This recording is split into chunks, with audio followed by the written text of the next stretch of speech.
একদিন প্রশ্ন করে কয়ে তোরে, একদিন প্রশ্ন করে কয়ে তোরে মুসা খোদাকে, ও গো মুসা খোদাকে, বলো আমার সাথে কে রবে ওই তোমার জান্নাতে, বলো আমার সাথে কে রবে ওই তোমার জান্নাতে।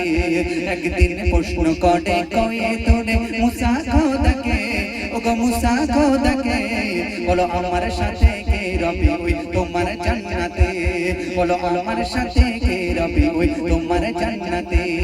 আল্লাহ পাক সেদিন নবী মুসাকে বলছেন, আল্লাহ বলে শোনো মুসা, আল্লাহ বলে শোনো মুসা, তোমার সাথী হবে যে তোমার কাঁধে কাঁধ মিলিয়ে যাবে সে জান্নাতে, তোমার কাঁধে কাঁধ মিলিয়ে যাবে সে জান্নাতে।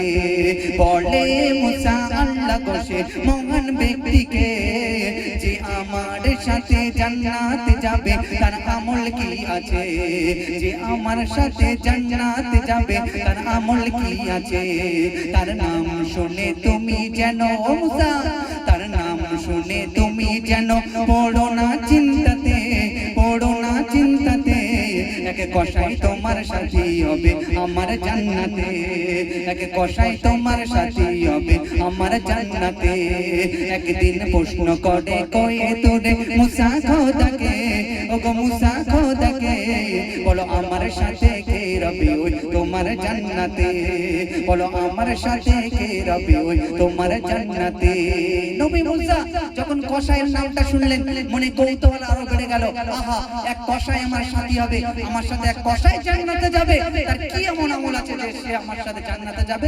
তিনি একটি বন্দি আনলেন, কেমন বন্দি, যদি আমি তার সাথে বন্ধুত্ব করতে পারি, তার আশেপাশে আমি ঘোরাফেরা করতে পারবো, আর তার নেক আমলটা কি আমি জানতে পারবো।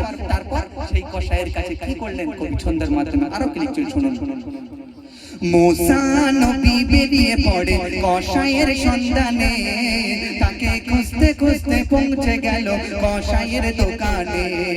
মুসা বলে ও ভাই কসাই তোমার মেহমান হতে চাই, মুসা নবীকে চেনে না সে তবুও রাজি হয়ে যায়, মুসা নবীকে চেনে না সে তবুও রাজি হয়ে যায়।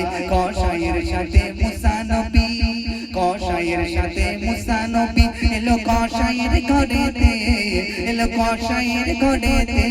মুসা বসে বসে দৃশ্য দেখে কসাই ব্যস্ত কাজেতে, মুসা বসে বসে দৃশ্য দেখে কসাই ব্যস্ত কাজেতে।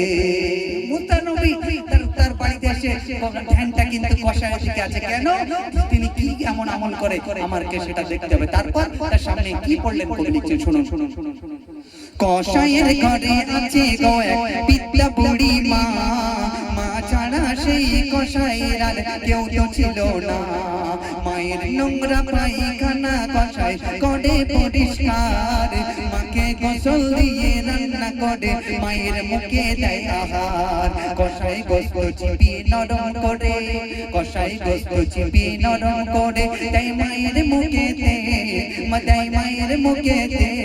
মা ঠোঁট নেড়ে কি বলতে থাকে খোদার কাছেতে, মা ঠোঁট নেড়ে কি বলতে থাকে খোদার কাছেতে। একদিন প্রশ্ন করে কয়ে তোরে মুসা খোদাকে, ও গো মুসা খোদাকে, বলো আমার সাথে কে রবে ওই তোমার জান্নাতে, বলো আমার সাথে কে রবে ওই তোমার জান্নাতে। মা ঠোঁট নেড়ে আল্লাহ পাকের দরবারে কি যেন বলছে।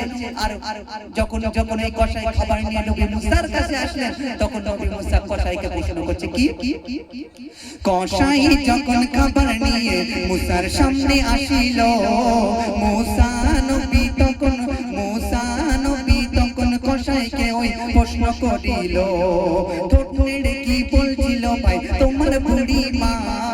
কসাই হেসে বলে বিদ্যা লোকের কথা ছাড়ো না।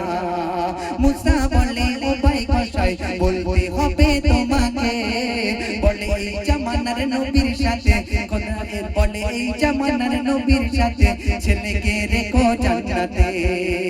এই কথা শুনে মুসা নবী, এই কথা শুনে মুসা নবী ঝুঁকিল সিজদাতে, ঝুঁকিল সিজদাতে। এক কসাই নবীর সাথী হলো মায়ের দোয়াতে, এক কসাই নবীর সাথী হলো মায়ের দোয়াতে মইদুল ইসলাম মায়ের সেবা করো গো দুনিয়াতে করো গো দুনিয়াতে তোর মায়ের দোয়ায় থাকবি রে তুই খোদার জান্নাতে তোর মায়ের দোয়ায় থাকবি রে তুই খোদার জান্নাতে একদিন প্রশ্ন করে কয়ে তোরে মুসা খোদাকে ও গো মুসা খোদাকে বলো আমার সাথে কে রবে ওই তোমার জান্নাতে বলো আমার সাথে কে রবে ওই তোমার জান্নাতে।